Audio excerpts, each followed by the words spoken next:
Hello. Okay, I think we are live here now. Yes, we are.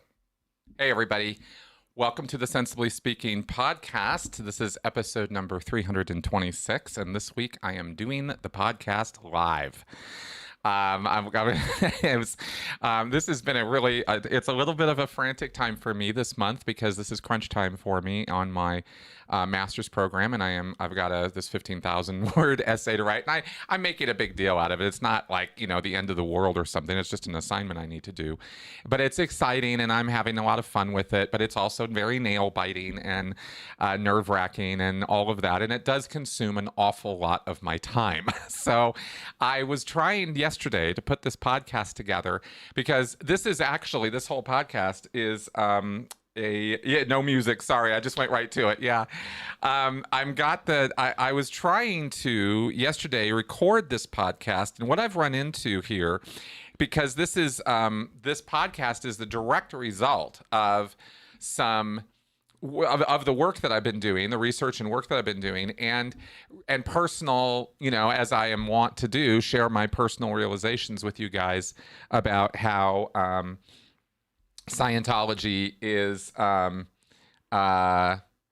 going in and out of my head, out of my, existential framework and worldview and that kind of thing, right? And adopting a more, scientific, rigorous approach, which is, I got to tell you guys, is so different from how that we would think about things in Scientology. How you think about things when you're in a cult versus how you think about things when you get into a rigorous academic environment could not be more polar opposite. It's so loosey-goosey and anything goes and magical thinking, that's what goes on in cults. And it's sort of the world of magic and possibilities, and anything could happen today or tomorrow or next year or whatever, and you're going to live forever, and every dream you ever had is possible, and all of this sort of very airy-fairy kind of thinking. None of that works when you start trying to apply things in the world of academia, and where you have to prove things and show things and find sources for things and track down why, where ideas come from and why they are the way they are. It's not just about here's fact A, B, and C, but it's all about engaging with how and why and thinking about the consequences, intended and unintended, and all of that. So it's been but it is, thanks, hey hun. Yeah, it is a little stressful. So okay, good. So people are coming on here, so I just wanted to intro that with this, with this little bit here, because yesterday, so this is a case where I'm doing this live today because this is a case where I've got so many things I want to tell you about, and I don't even know where to start. It's kind of one of those things. It's like, oh my God, there's so much to say. And so I'm gonna, kind of use you guys as a feedback loop here, right, through your comments as we go, to kind of help me navigate how to discuss this or talk about this. Because what I want to talk about this week is thought policing. I had some thoughts. I had some like, oh yeah, about thought policing in Scientology and how it is. I've talked about a couple things. There's two things I've said. There's two things I've said about my Scientology experience and about Scientology in general that, let me see, is one that thought policing is a thing that you learn how to police your own thinking so that you don't have to be watched 24/7 to be trusted or known by the Scientology authorities that you're being a good little boy or girl. It's a confession surveillance culture. That's what Scientology's world is. With anything else you want to say about it, money grab, religious cloaking, abusive cult, a totalist organization, all those things are true. But it's also a surveillance confessional culture, and that's a thing. And in fact, that's actually kind of the theme of my paper in my research. So I have not watched THX 1138, actually. I know about it, and I've seen parts of it, and I know basically what it's about, but I haven't actually sat and watched the movie. Okay, the second thing is that in Scientology, in addition to the thought policing, is the fact that I have said many, many, many times, when you are in an extremist headspace, when you have gone all in, when you have given over to a belief set or an individual who represents, or idolizes or idealizes that belief set, a cult leader, a narcissistic, relationship partner, some authoritarian figure, the more you give over to that, more you give over of yourself to that, the loyalty and the sort of unthinking compliance and admiration and fervor and all of those kind of things, the less you're able to critically think on the topic. And some of what I wanted to talk about today might explain a little bit of how that works, at least with one specific thing in Scientology. One of the things about, it's great to see you guys all live too. One of the things about Scientology is it's the tremendous number of control mechanisms that exist in it. There's a lot of different ways that Hubbard messes with your head. There are things called double binds where you are given one, rule A, and then you're given rule B or guideline A and guideline B, and they clash. They are mutually exclusive, and yet both of them are supposed to be true at the same time. And this creates this kind of permanent sort of cognitive dissonance that you're always wondering, well, is it A or is it B? Or it's A here in these circumstances, but it's B in these circumstances, except when it's not. And A does work, but B, it's like it's very confusing. You guys know exactly how this feels when you're in that catch-22 of, well, the devil in the deep blue sea, you're trapped. This is just one kind of mechanism, and there are probably hundreds of double binds in Scientology. There is guilt. And that's what, the snitching culture. That's kind of what I meant by the confession surveillance culture is it's that snitching thing. But it's also the justice system, the Office of Special Affairs, and what we're going to talk about today, which is overts and withholds and missed withholds. And this is what, let's go ahead and start getting into how this thought policing works. Because, but I wanted to first make the point that Scientology has a lot of control mechanisms and curves and things. And so, double binds happen to be one of my favorite things to talk about because I believe that, the phenomena of psychosis or insanity that we see in people so frequently, I believe that double binds are at the root of that in many, many ways. I think you can break down people's thinking and look at how they get trapped in these loops and these back alleys of thinking, these sort of cul-de-sacs where they get trapped, where they can't think their way out of these things. And that's because of these double binds. And then they act absolutely crazy. In an area or in a field, it's not necessarily they act crazy about everything, but they sure act a little nuts about this thing. And if you're really wondering what's going on there, it's not universal that everybody's always stuck in a double bind if they're acting crazy. But odds are, if you were to drill down, you'd find something like that down there and certainly help the person with that. Okay, now, disconnection's another one, exactly. Okay, now, with overts and withholds, what these are playing on is guilt. Guilt is powerful. Guilt is, and how many times do I have to write up my overts and withholds? Hundreds.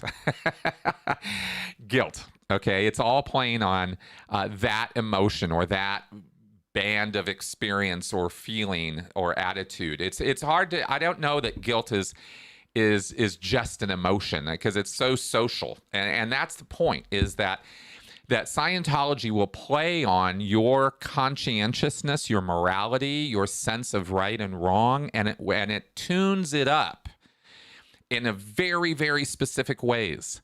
Hubbard has very definite ideas about what is and isn't moral, what is ethical and not ethical.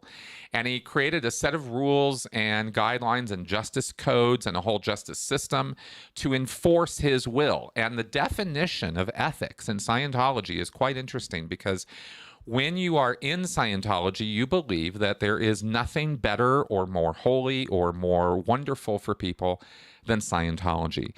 So when you see justice codes that say it is a high crime to publicly disparage or leave Scientology or speak out against it or accuse people of practicing Scientology and this kind of thing, you read these things and you think, well, nobody would ever do that. That's crazy, because you're on this moral plane with L. Ron Hubbard, where Scientology is the ultimate expression of truth and freedom, and is going to give you, personal spiritual immortality. It's going to ensure your continued survival at a higher quality of life and awareness than anything else possibly could.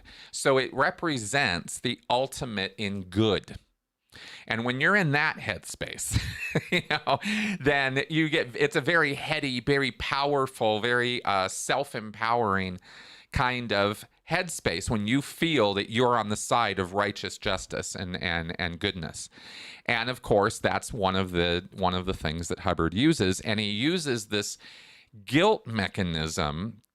That's so if you create this picture of paradise and wonderfulness and everlasting joy, then it would make sense to you that anything that would get in the way of that, would cut across that, would stop that from happening, would by definition be a bad or even an evil thing.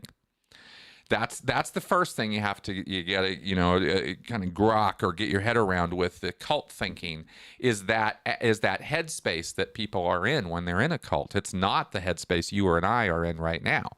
It's a very magical place, as I've said, right? So this is really live right now, Jonathan. Okay, so I'm loving the comments as you guys are coming in. Hey, Copenhagen. Yeah, it is, Chris. It is 2 live shows in a row. That's right. Okay. Okay, good. Now, this is not a Q&A show, though. I do have some things I'm trying to communicate here, so we're going to carry on, all right? But thank you very much for the feedback, guys. Okay, so cult thinking, right? So they get in this kind of headspace where Scientology represents the ultimate in good. And Hubbard gives lots of lectures, and I've got some transcripts here of some of them. I might pull some quotes from in a minute, where he creates and reinforces this sort of moral framework of Scientology. And I don't want to use a lot of big words or difficult to understand concepts or something, but it's a structure. It's a way you think about what's good and what's bad, what's right and what's wrong, what's good conduct and what's bad conduct. And if you're the guy who can dictate to other people what their morality should be, you own them. You own their actions. You control them in a way that very few other single things will give you as much control over people. And so Hubbard went out of his way, starting in 1959 and 1960. That was the time when there was a shift in Scientology with morality. Up through the whole 1950s, Hubbard was not really on that big of a tear about ethics, morals, overts, and withholds. There was a concept in 1951, 1952-ish of a deserved action, and a deserved action explained or something. It was like a dedex concept. It was a weird way of expressing that somebody did something bad or morally wrong. They thought it was wrong, and then they got an equally bad thing back at them. So there was this sort of, you did a bad thing and then you got it back, and it was like this, and it was explained in terms of this dedex thing, and it was not dead as in D-E-A-D, but dead as in D-E-D, dead, deserved action, or so. I don't remember exactly what that was. It was not super important. What is important is that Hubbard was talking about overts and bad actions or immoral acts as early as 1951, but he didn't decide to start enforcing morality on Scientologists in any really significant way until the 1960s. And it's interesting because what I believe prompted that, and others, of course, have conjectured on this as well, is that it was L. Ron Hubbard's son, L. Ron Hubbard Jr., his first son from his first wife with Polly, or not Polly, sorry, with, I have it pulled up here. This is Margaret. Yeah, Margaret Louise Grubb. That was Hubbard's first wife. And his son came and joined him, I think in Phoenix, Arizona in the early 1950s to work with him in his Scientology endeavor. And he was, and Ron DeWolf is what he is. Originally, it was L. Ron Hubbard Jr. And DeWolf is the family name of, anyway, I'm not going to get into Hubbard's whole family history here. Point is that L. Ron Hubbard's son was working with him through the 1950s until he took off in 1959. Late 1959, he left. He blew. And he had been working directly under L. Ron Hubbard. He, in fact, has been credited with having written pieces of the tech, like the TRs. They might have been, or the upper indoctrination TRs, might have been the brainchild of L. Ron Hubbard Jr., not L. Ron Hubbard. So he takes off. Now, the Wikipedia article on him only mentions that he quit in 1959 and changed his name to Ronald DeWolf. And there was a lot of back and forth with him over the years after that in terms of claims he made about his father and stuff his father had told him about and had him do. And there's a lot of nasty stuff there, and it's very interesting. Again, not what we're going to be talking about today. But the fact that he left, the fact that he blew, that it was somebody who was as close to L. Ron Hubbard's inner circle as you could get, his own blood, flesh and blood, right? His progeny, his son, disloyal to him. In the ultimate expression of disloyalty, a public leaving. And other people took off around that time too. There was a little bit of a thing, and Hubbard reacted very, very, very poorly to this. And his reaction, as you can guess, because Hubbard was such a vindictive guy, was to start coming down with much harder draconian controls over his Scientology following. Because suddenly L. Ron Hubbard realized that anybody, all the way up to his own son, could be disloyal to him, and he might not know what they're up to. And he needs to know what they're up to. He needs to know all about what they're up to if he's going to actually control them. And L. Ron Hubbard was all about controlling people. See, you and I are not. So it's hard for us to get into the headspace where somebody, like that's their thing, is controlling and managing and running other people's lives to a minute detailed degree because you're afraid of all these people because they're going to get one over on you. They're going to be disloyal to you. They're going to get you. And Hubbard had a very black heart, very black soul, and a very guilty conscience. So he knew he was a serial philanderer. He was cheating. He was taking money. I mean, he was defrauding all these people, and he knew it. So his paranoia, all right, all the way up to 11, right? Like things that go on in cults, everything gets revved up to 11. So, yeah, just checking out here. Yes, exactly. Okay, so Hubbard decides to go to town, and he starts, what's the word? Exaggerating the importance of the idea of responsibility. In 1959, 1960, responsibility and the state of OT starts becoming a thing. And he's not really talking so much about clear anymore as he's talking about OT. Now, clearing, anyway, that's a whole other thing. But clearing was important. But Hubbard started putting new guidelines in place at the beginning of auditing, and he started formalizing the auditing process a lot more intensively around this time period. This is the beginning of the St. Hill Special Briefing Course at St. Hill in England, 1960, 1961. And so he's revving up responsibility and this concept of overts and withholds. And he gives a lecture series in January 1960 called the State of Man Congress, which is probably the most listened to Congress in all of Scientology.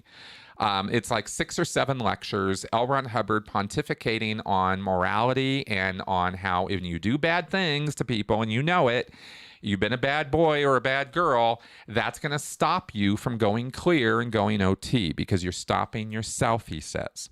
You can't go to OT or you can't get to clear with a guilty conscience. Of course, L. Ron Hubbard would know, but, nobody was critically examining him that way.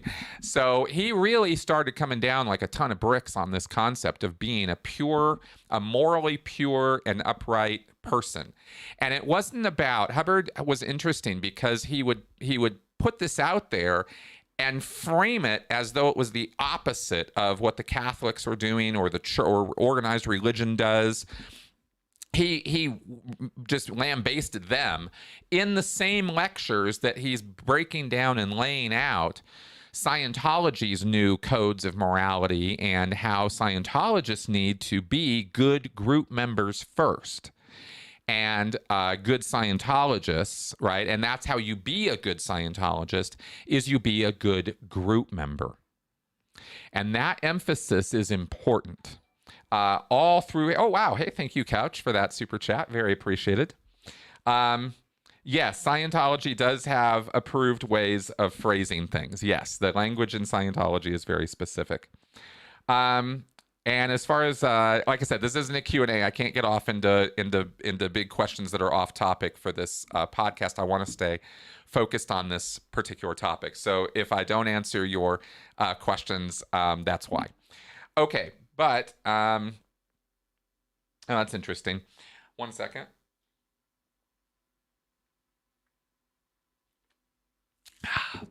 Hits the spot. Okay. So Hubbard starts breaking down this moral codes, moral systems. And there's a lecture actually called Moral Codes, What is a Withhold?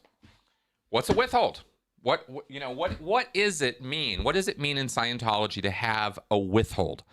What is an overt? Okay, these are important terms in Scientology. In fact, probably some of the most important terms that Scientology has. An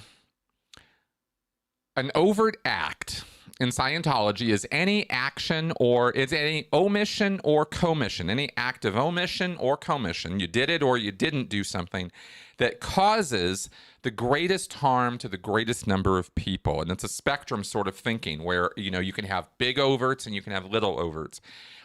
Hubbard said it's not really that important to how you audit them because overts are kind of overts. It depends on the person and his individual point of view. But you can certainly, it certainly would be true that poisoning the water supply of a small town would be a significantly larger overt than, running up and pinching somebody, in the bum or something, right? I mean, that's a little bit silly. So overts are not, all overts don't equal all overts in terms of magnitude, but all overts must have some degree of harm connected with them. You are hurting people. You are countering their survival. Hubbard was all about survival. Everything was framed in terms of survival in Scientology. So, so overt acts are things you do that get in the way of somebody else's survival. Withholds are when you withhold them. However, what Hubbard goes to great lengths to clarify in these lectures is that it's really all about the group, see? It's all about group survival. And everything is looked at in terms of what is good for the group and the group's continued existence.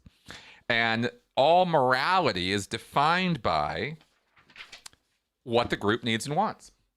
So what you think as an individual, Hubbard would say, yeah, sure, of course, very important, but not really. Because the whole framework of Scientology ethics and morality is your position as a cog in the wheel of the Scientology machine. And if you're not operating in goods, sort of like a Swiss watch, if you're not in tune with the rest of the group and operating in alignment with that group, then you're a squeaky wheel. You're something that sticks out. You're committing overts. You're doing something that is impeding the forward motion and progress of the group. And the group's survival is all. And your survival is only really as important as you're contributing to the group's survival. These are what I'm describing here is at least my interpretation of what I read and listened to from L. Ron Hubbard and how he describes his sort of moral framework. So it's all about groups and your value to the group, and the group's value to you is as much as your value to the group. So the assumption, and this was something that bit me hard very early on and kept me in Scientology for a long time, was this idea that I was going to give and give and give and give to the group, and the group would give back to me in equal amounts. And that's the part that never happened. You see, Hubbard sets up a system where you believe you're going to get something back, and you never really do.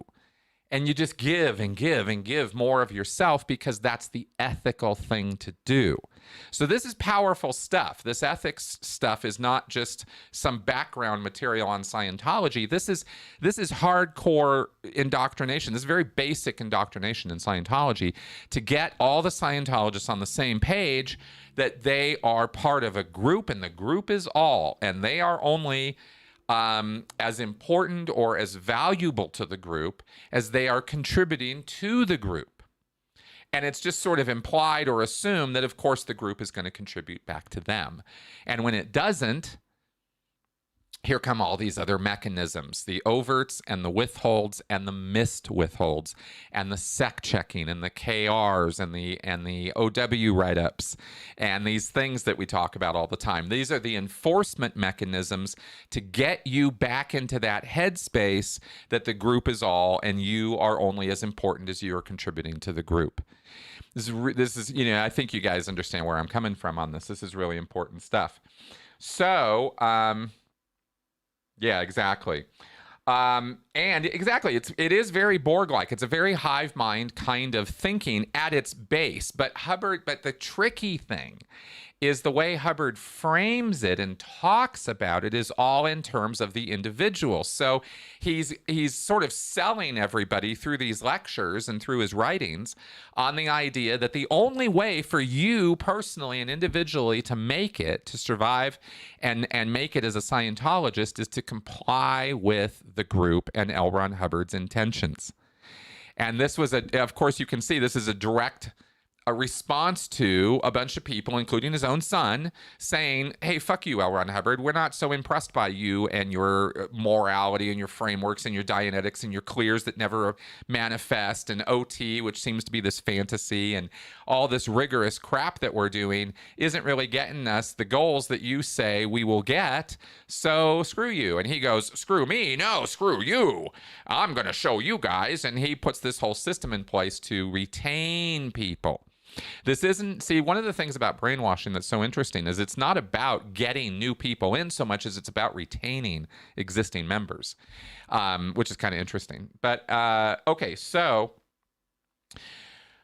overts, withholds, and missed withholds. And it's the missed withholds part that I haven't gotten to yet that's the most important part of this whole picture. So guilt is a powerful motivator, as we all know. It's a powerful influencer. I can leverage you with guilt, and I can make you feel bad for you're not contributing enough, or you did a bad thing, and so you have to make up for it. In other words, it's tit for tat. It's that basic life equation of if we're out of exchange, if we're out of whack, if I've done something to you, you need to be able to do something back to me to even the score, but, to bring balance, yin yang. I mean, this is really fundamental thinking to how we look at what is justice and balance. So it's all about leveraging that guilt, that feeling that there must be balance, by creating a situation where you're constantly unbalanced, where you, as an individual Scientologist, can never be in parity with Scientology, because look at Scientology. It's the most important thing in the universe. It is the one thing, Hubbard says, that is senior to all of life itself. Scientology actually is more important than life itself, because it explains all of life, Hubbard says, which of course it doesn't do at all, but he says that. So he's literally creating a subject matter, a thing that he says is way more important than you ever will be as an individual. So your value and worth is determined by how much you contribute to this thing. And Scientologists, one for one, buy into this. This is a very, very powerful motivator. And every time they start having doubts, or they start having second thoughts, or they start wanting to go off and do something of their own, even something as mild as going off to bowling or going to the horse races or something. Hubbard made direct examples of these things, these kind of social activities that people go get involved in, as other fish to fry, quote unquote. You know, they're off doing other things that aren't Scientology, and that's bad. That's wrong. They should be dedicated and focused only on Scientology, and this going to the bowling or horse races or off, you know, in some old women's sewing circle and this kind of stuff is exactly the kind of thing that is pushing you further into the mud. This is an expression Hubbard used all the time: getting pushed into the mud, getting suppressed. You know, you're doing that to yourself when you are not doing Scientology. Okay, so the number one way that Hubbard would leverage this guilt mechanism is by exaggerating the importance, really grossly exaggerating the importance of these incidents in time that Hubbard labeled missed withholds. Okay, so let's go ahead and get to that, because this is at the heart of the whole thing. A missed withhold. Okay, so you do a bad thing. Okay. Joe, hits Bill. And so now Joe has committed an overt against Bill. And maybe Joe and Bill are brothers. And so mom comes along, and Joe doesn't tell mom that he hit Bill. And Bill doesn't tell either, but Joe's the one who committed the overt. So Joe now has a withhold. He's not telling mom, and he doesn't want to tell mom about this overt that he committed, because he knows that there will be trouble and he will get he'll get punished. So he's got a withhold. Very simple. You go sit down and write up the overt, or you go into a sec check and you confess the overt, or you go to your mom and you confess the overt, and you no longer have that withhold anymore, right? No big deal, because you're not withholding it anymore. So that's pretty simple. That anybody can see. Missed withholds are the trickier part. Missed withholds are not an overt, and they are not when somebody could have found out. It's a little different. A missed withhold is when somebody almost finds out about what you did, but they don't really find out. They make you wonder whether or not they know. With the case, examples are best for this. So let's say Joe hits Bill, right? And then he withholds it. Let's say at dinner that night, they're sitting there with mom and dad, and Joe and Bill are at the table, and Joe's not talking, and neither is Bill. And mom looks over at Joe and says to him, "Hey, how'd you get along with Bill today? How'd it go today? Hey, did you and Bill have fun?" And this makes Joe wonder, this question, an innocent question. Mom does not know about the overt. But this question sparks a curiosity, a wondering in Joe. Does she know that I hit Bill? Did Bill tell her, and now she's trying to get me to confess? Because he's got a guilty conscience. He knows that he did something bad, and he knows mom should know about it, but mom doesn't know about it, but maybe she does. Maybe she doesn't. I can't tell. that question isn't enough knowledge for me to tell whether mom knows or not. So it sets up this sort of, oh my God, does she know or not? Now, all of us have experienced this, right? You guys know what I'm talking about. Excuse me.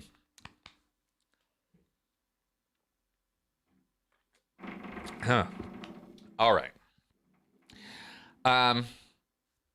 So the missed part is the part where they're wondering, is where somebody does something that makes you wonder whether or not they know about your overt.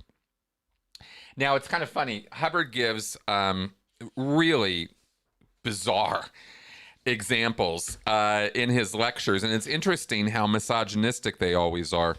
I wanted to see if I could find this one, because he talks about a girl, a woman, and a dog. Well, I won't spend a long time looking for this, but Hubbard gives an example in here of a woman having sex with a dog. And then a guy comes over for dinner and looks at the dog and looks at her and has this smile on his face and goes, boy, you must really love dogs. And he's not messing with her, but she's obviously immediately wondering if he is, right? Oh my God, does he know? Does he know? Does he not know? Okay, so that kind of spinny thing, that's the missed withhold. Anytime anybody does anything to you or toward you that makes you wonder whether or not they know, that's when they miss your withhold. That's what it's called. They're missing your withhold. And missed withholds, Hubbard goes way out of his way to exaggerate the importance of those moments in time. All of us have guilty consciences about this, that, and the other thing. And when people remind us covertly or subconsciously or whatever of our overts, of our bad guilty conscience, we have those moments. But Hubbard goes on a roll about this and says that missed withholds are the single cause of every upset you've ever had in or out of a Scientology auditing session, as well as a number of other things that, I actually pulled up the issue here. He talks here about, and this is again from the 1960s. There's a lot of technical jargon here I'm going to skip over, but basically he says that you have in Scientology, you guys have heard me talk about ARC breaks, and those are kind of like personal upsets, a break in affinity, reality, or communication, right, or understanding. It's things where you have a personal upset or issue with somebody else or something else, your ARC broken. Well, Hubbard said all of those upsets, every upset you've ever had with anybody over anything ever, had a missed withhold as the basis of that upset, not an ARC break. You don't really have the right in Scientology to have an ARC break with somebody, because all it indicates is your overts. All ARC breaks stem from missed withholds. There are no ARC breaks when missed withholds have been cleaned up. Now, this is encapsulated. This basic idea I'm going to elaborate on, but this basic idea is crucial to understanding Scientologists and understanding how Hubbard controls them. Because right here, he is saying any personal upset you have, any issue you have, any anger, antagonism, sadness, anything like that you have with another Scientologist, with the organization, with an auditor, with L. Ron Hubbard, with anything, only comes from your own missed withholds. So you don't really have the right to be ARC broken in Scientology. You don't have the right to be upset with the organization or with L. Ron Hubbard or with other Scientologists, because it's just your missed withholds. And if you think, how much mileage or traction could you really get with that? You can get all the traction with it. You can get all the mileage you could ever imagine out of that. Because remember, people have guilty consciences. All of us do. We've all done bad things and we all know it. And so it's a perfect, evergreen, always usable mechanism of control. Guilt and leveraging guilt will always work if you know how to do it. and laying down this kind of thing, these kind of ideas, that there are no ARC breaks when missed withholds have been cleaned up. If you can convince people that that's true, which it's not, but if you can convince them it's true, the world's your oyster, man. You have unlimited guilt leveraging potential at your disposal. And here are some of the manifestations that are handled by asking for and getting the correct missed withhold. Now, we'll talk about how you would go about getting missed withholds in a second, but here are the manifestations. There are 15 different manifestations that L. Ron Hubbard describes, all caused by missed withholds. So if this is happening, it's because of your missed withholds, which means it's because of at the basic of that is an overt, some moral transgression on your part. And remember, Hubbard was big on setting up this framework where your overts are group oriented, or are against the group itself. Those are the most significant, biggest overts you can commit, are against Scientology itself, or against the organizations, or against individual Scientology authority figures. Those are the most important overts because they're group oriented. And if this group, Scientology, doesn't survive, you're not going to last or survive as a spiritual being. So you're dooming yourself through your overts against Scientology.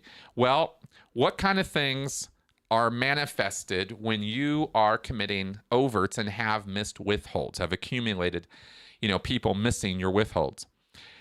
This is all in relation to Scientology auditing. Hubbard talks about this in the framework, or the context rather, of a Scientology auditing session.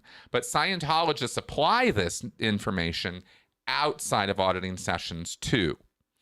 So here he's talking about the PC, the pre-clear, the person who's being audited. Here are 15 things that will happen. 1, PC failing to make progress. How's that for a broad generality? You're not making progress in Scientology? You're not making progress in your auditing? You have missed withholds. We better clean them up. PC critical of or angry at auditor. So here you are at a session or in life, and you're critical. You're criticizing. You're carping. You're complaining. That's being critical in Scientology. Or you're angry at the auditor. If you're angry or you're critical, it is a missed withhold 100% of the time, not 99% of the time, 100% of the time. So if you're upset, if you're complaining, if you're fault finding, if you think the Scientology organizations or auditors or people have done something to you that is unjust, wrong, and you're angry about it, 100% of the time, it's because of your missed withholds. Again, this is powerful stuff. I mean, you might look at that and think that's nuts. It is nuts. But Scientologists accept that as an absolutely true thing. I did for years. We'll get to the effects of what this does to you in a minute. I just want to lay this out here first. Okay. Excuse me. Okay, you guys' comments are hilarious. I'm not going to talk about the Hare Krishnas right now, guys. Okay. Number 3, PC refusing to talk to auditor. Oh, you won't talk? It's because of your missed withholds. PC attempting to leave session. If you get up in an auditing session and want to leave, or, and we'll get to even more, like you want to leave Scientology in whole, it's because of your missed withholds. It's not because of anything else. It's because of your missed withholds. PC not desirous of being audited, or anybody not desirous of being audited. Oh, you don't want auditing? It's because of your missed withholds. 100% of the time. PC boiling off. Now, this is an interesting one because this means in session you actually start going unconscious or falling asleep or just dozing off. And if that happens in a session, it must be because of your missed withholds. PC exhausted. Oh, you're tired of giving up all these withholds? It must be because you have more withholds. PC feeling foggy at session end. Okay, so you got to the end of the session. You're like, I don't feel good. I'm feeling a little out of it, feeling kind of foggy. Must have missed a withhold. Let's find out what it is. Okay, there's dropped havingness, which is a pure Scientology invention. I'm not going to get into that. PC telling others the auditor is no good. So the auditor finds out one day that his PC is running around telling people that the auditor sucks. Missed withholds. PC demanding redress of wrongs. PC demanding redress of wrongs. Anyone, anywhere, ever accusing a Scientology auditor of wronging him, of doing something bad, harmful, ill-advised, well, clearly this pre-clear has missed withholds. See, it's not the auditor, it's the pre-clear. PC critical of organizations or staff. Missed withholds. People critical of the technology. Lack of auditing results. Oh, you're not getting any results in your auditing? Well, it must be because of all of your missed withholds. You've got moral transgressions you haven't gotten off, son. You better get in there and start confessing, because you're not going to get any results in auditing until you do. And finally, PC unwilling to tell others about auditing. So, you don't want to talk about your auditing? You don't want to tell other people how great Scientology is? Oh, must be your missed withholds. Yeah, it's that nuts. Okay, I hope I'm getting this across. In short, the bottom of ARC breaks is a missed withhold. ARC breaks don't cause blows, sudden inexplicable departures. Missed withholds do. See, Hubbard's basically providing a justification, a rationale here to do anything you want to a pre-clear. And if they complain, fault find, are critical, don't want more auditing, don't want to talk to you, are feeling exhausted, are trying to leave, it's because of their missed withholds. Only. And when you're in this situation, and you don't necessarily buy into it right away, they're going to keep on you about this until you do. And the really tricky, insidious, horrible part about this is everything I've just laid out for you here is exactly what L. Ron Hubbard says. I'm reading from the scriptures. He applies this as though this is 100% universally true 100% of the time, which it's not. But the way that it hooks into Scientologists and that they buy into this is the psychological reality that when you give over, when you confess to something that has been on your conscience that is causing you, to feel bad, you do feel better. Honesty is the best policy. And when you confess to somebody who is listening to you, is compassionate, is tolerant, is empathetic, then it feels good. And you feel so much relief from getting, from unloading, unburdening yourself, that all those earlier upsets or those earlier, resistance to giving off that overt or giving up that, giving that confession, it doesn't seem like a big deal anymore. It's like, oh, I'm so relieved now, right? That it sort of bypasses all that other stuff earlier, and you don't stop and think, well, wait a minute, he locked me in this room and forced me to tell him this.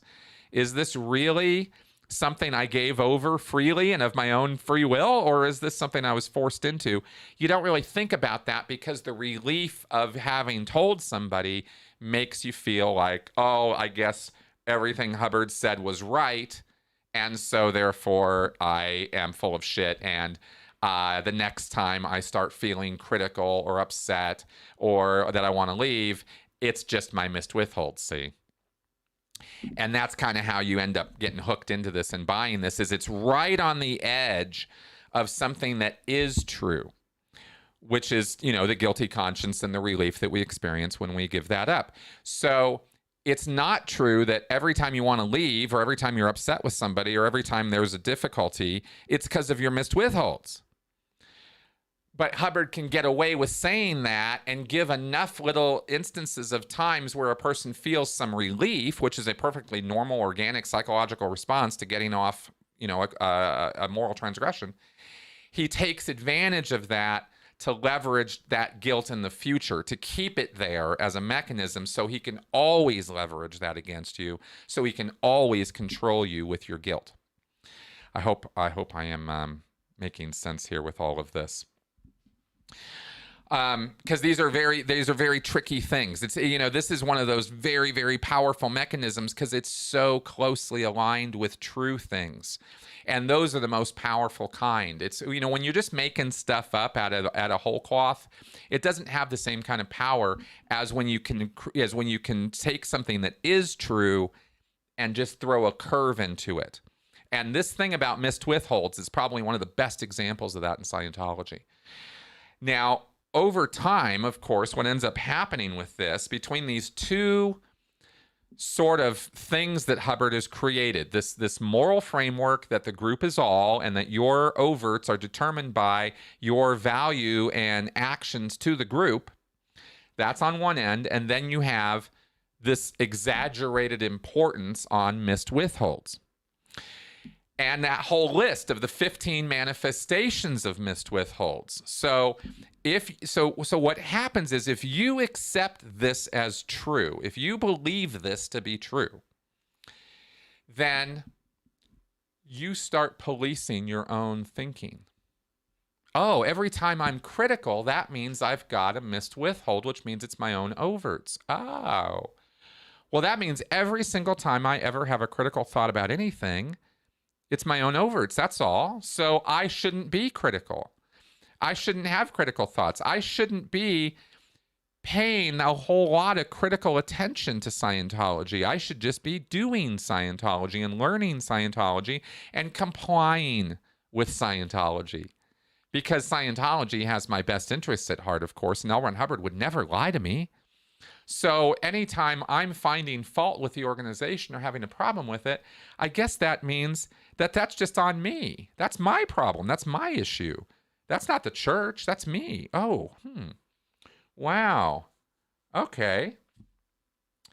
Yeah, exactly. Why are you nattering, right? Anytime you natter, and natter is a term in Scientology for critical complaining or fault finding. Oh, he's nattering. Well, you can't natter in Scientology. Anytime you're found nattering, you have missed withholds, you better go right up your overts. And this is why in Scientology sect checking and confessionals, they actually go out of their way to pull every instance when somebody missed the withhold too. Not just what did you do and when did you do it and how did you do it, but who almost found out about it, who missed it, and what did they do to make you wonder whether or not they knew. I mean, Hubbard incorporated this into every level of Scientology. So it's an integral part of the auditing process to reinforce this stupid idea that every time somebody misses your withhold, that's really important. That's a very, very important event in your life because it's causing you to be critical and want to leave and be out of sorts with people and have ARC breaks with them and not make progress in your auditing. I mean, look at how powerful this mechanism is. It's a similar altered importance. It's a similar exaggerated importance to when Hubbard says over in the area of study that a misunderstood word is the life and death of your ability to understand something, right? He says if you don't understand the words, you'll never understand the tune, and therefore you'll never understand anything. So it's all about understanding each individual word. Well, true enough, you should understand the words you're reading, but that's not how you teach people things. And so it's just a grossly exaggerated, false piece of information entered into the middle of something that's really very important, which is study. Over here on this part, we're talking about morality. So here we take a similar true thing, exaggerate the hell out of it, and then use that to control people. Okay? And this business of the leveraging the guilt, here's the genius of this, is leveraging guilt is a control mechanism. But what if you can get people to leverage their own guilt against themselves? That's what this is. Because it sets up a mechanism in your mind, and this is where I lived for decades. Ever since I was a kid is when I started learning about this. This was pre-staff, pre-Sea Org. This was really heavy indoctrination in Scientology as a kid I got that lasted for years. I mean, a very long time. And that is that overts are important, withholds are important, and missed withholds are the lifeblood of your ethical understanding of life. And so I was thought policing myself from a very young age, because if I felt critical or upset or, whatever, it was back on me. It was always a mirror. And what this does is it opens the door for you to become basically everybody's walking mat. I mean, people just walk all over you all the time because you don't fight back. And why don't you fight back? Because you think that every time you have a problem with somebody else, it's because of you. It's because it's my missed withholds. It's my overts. And so you just set up a situation where it's constant. You're on a constant reflexive, everything is coming back to you. Does that make sense? I hope that makes sense, right? Like every bad thing that happens, or every bad thought or idea you're having, it's all coming back to you.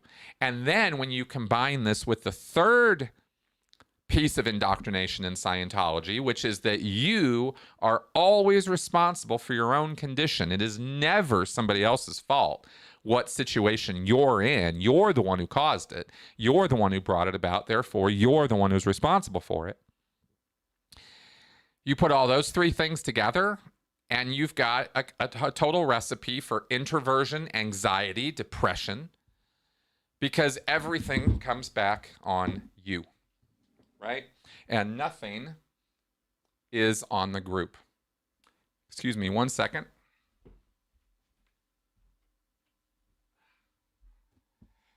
There we go. I just had a little liquid spill there.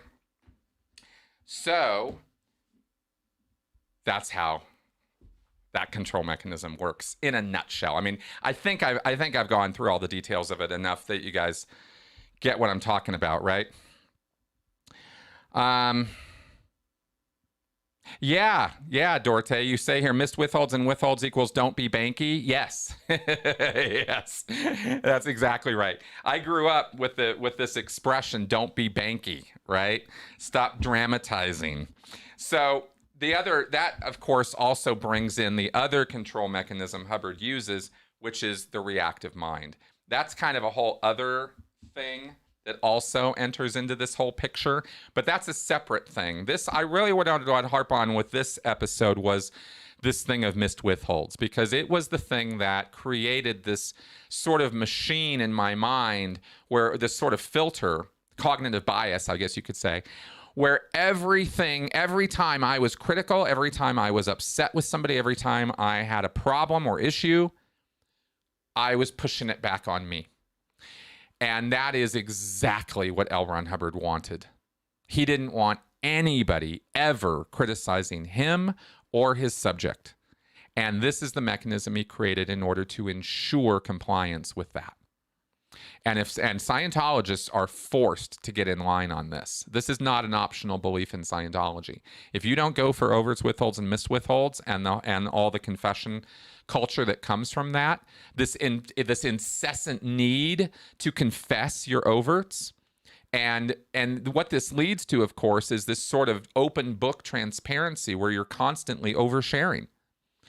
And in session, out of session, you're an open book. And as far as the organization is concerned, as far as the ethics officers of Scientology are concerned, you better be an open book. Because if you're not, well, look at all this L. Ron Hubbard here that says that you're a bad Scientologist. You're a bad group member. You're not going to make it to clear an OT if you don't confess. And that's the power that they hold over each individual Scientologist. And so over time, see, when you add time to this, years of time, the thinking that develops and the mechanisms that develop in your brain as a result of this are all about, again, it leads to anxiety, depression, introversion, and a lot of other, nasty things that go along with all of that. Okay, so that's what I can say about that. Interesting question, Limited Light. But aren't some of these ideas coming from other places as well, such as libertarianism? Which idea? Yeah, I think you'll have to clarify that for me, because I'm not sure which ideas you're referring to. I have never heard of withholds in libertarianism, and I don't think libertarianism is a confession culture, so I'm not quite sure what you're asking there. Yeah, roller coastering. That's right. More PTSness. See, and this is great because you guys are actually adding on here the other control mechanisms that Scientology piles on top of this: PTSness, misunderstood words. Your TRs are out. You have a reactive mind. Body thetans. Your OT case. I mean, there's so many layers of crap that they throw on you. But this withhold one was a pretty powerful one. So I thought I would highlight that and try to lay out for you why it is that it's so insidious. It's the insidiousness of this one that really gives it its power. It's that guilt leveraging bit, So, all right. So that's what I wanted to say about all of that. I think based on the comments and stuff, you guys have been, this has been coming across pretty well. And I think I'm getting my points across. So, oh yes, finally, of course, this leads to my final conclusion on this, which is that in an effort to stop all criticism of himself and his group, Hubbard created this thing that shuts down critical thinking. Because if it's all about your missed withholds, if it's all about your moral transgressions, then you will never direct your attention out to the subject or the auditor or L. Ron Hubbard and be critical of them. It's a crime. I've said so many times that the word critical is a crime in Scientology, that they make critical thinking into a crime. This is how they do it. What I've described here today is the exact way that happens.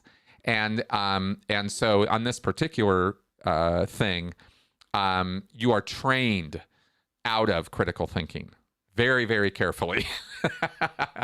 And I don't know that Hubbard, I don't know that he did or didn't know what he was doing, but it worked. And that's what's important. Such as your situation is all within your control. Yeah, I mean, Hubbard's not the only person to have ever insisted that you're responsible for your own condition.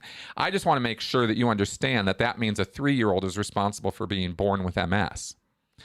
This is Hubbard's ideas of responsibility are very all-consuming and include the idea that you are responsible for accidents that happened on a road in a country you've never been in on the other side of the world. I mean, he says something like that in one of his early publications on this. Hubbard's ideas of responsibility are whack. And he asserts that you are able to be at cause over matter, energy, space, time, life, and form. And that's everything, which basically means you're God. And that is not at all the case with human beings. We are not God. But Hubbard claims that we are, and he assigns that level of a responsibility to each of us as individuals and insists that we approach our life from that point of view. So I don't know that that's totally duplicated in libertarianism to that degree. If it is, then I think libertarianism has some problems too. But I've never heard of that before. So that's what I can say about that. All right. Yeah, so yeah, exactly. Like karma. I mean, this is not at all unique to Scientology, by the way, guys. Victim blaming and exaggerated ideas of personal responsibility and exaggerated mechanisms of guilt leveraging and control. this is not at all unique to Scientology, but because L. Ron Hubbard made it such a science, I mean, wrote down all these different things about it. And I just read 15 manifestations. There are pages and pages and pages of documentation in Scientology about what missed withholds are, how to pull them, why they're important, what they do to you. I mean, this goes on and on and on. So it's not, again, not a small thing at all. Yeah. Sorry about my spilling my soda there. Okay, so that's what I wanted to say this week. That's what I wanted to get across in this podcast, and you guys helped me do it. So thank you for that. I hope that this sheds some light on why the power of Scientology and the power of what destructive cults can do to your thinking. You know, we tend to focus on the oddball and weird beliefs. Xenu, body thetans, crosses, occult, God, the devil, this, that, the other thing. The beliefs are really secondary.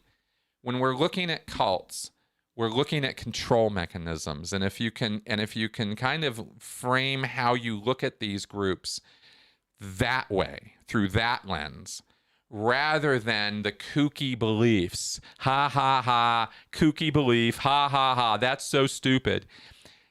That is not helpful to understanding or solving cults.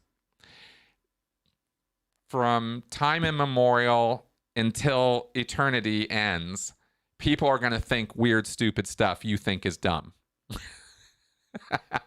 That's never going to end.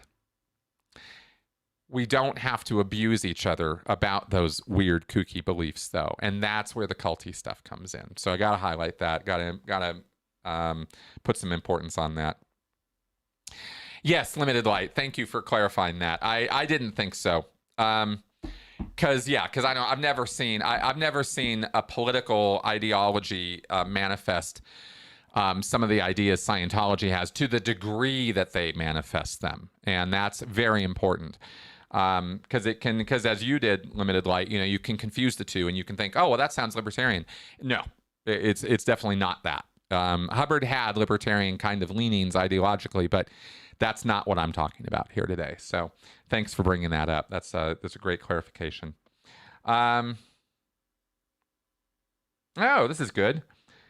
Aaron's #1 fanboy. Scientology is a force for good in many ways. Does it have its faults? Yes, of course. But to say it's all bad isn't the right answer. Well, okay. I don't know that I'm saying all of Scientology is bad, but when I explain, this kind of a control mechanism and the drastically awful effects it has, I mean, this was onion layer stuff for me. This was stuff, for you guys who've been following me for a while, this is core stuff. This is really, really deep level stuff, because this did not affect just my Scientology existence. This affected every part of my life and every single interaction I had with anybody. It's really, really core stuff. Okay, so yeah, there you go. So we do police our thoughts every day, but how we go about doing that and what rules we use to do that, we should probably give ourselves a break. There's nothing wrong with thinking or contemplating anything you want. It's what you do with it that matters. And it's something to think about a little bit there. All right, guys. So all of that being said, thanks very much for tuning in and catching this one live. I hope that this was informative, educational, and maybe possibly a little entertaining, I hope. And I hope that you guys will support the channel. And as we move forward, rolling into 2022, I hope for a lot more of this kind of content and a lot more stuff for you guys. So with that all being said, let's go ahead and wrap up. And we will have a regular pre-recorded Q&A show tomorrow. I have to shoot that after I get done with this here. And carry on from there. All right, guys. Yes, we can definitely discuss some of this further in the future. Absolutely. This was just on this topic. All right, guys, let's go ahead and wrap it up for today. Bye-bye.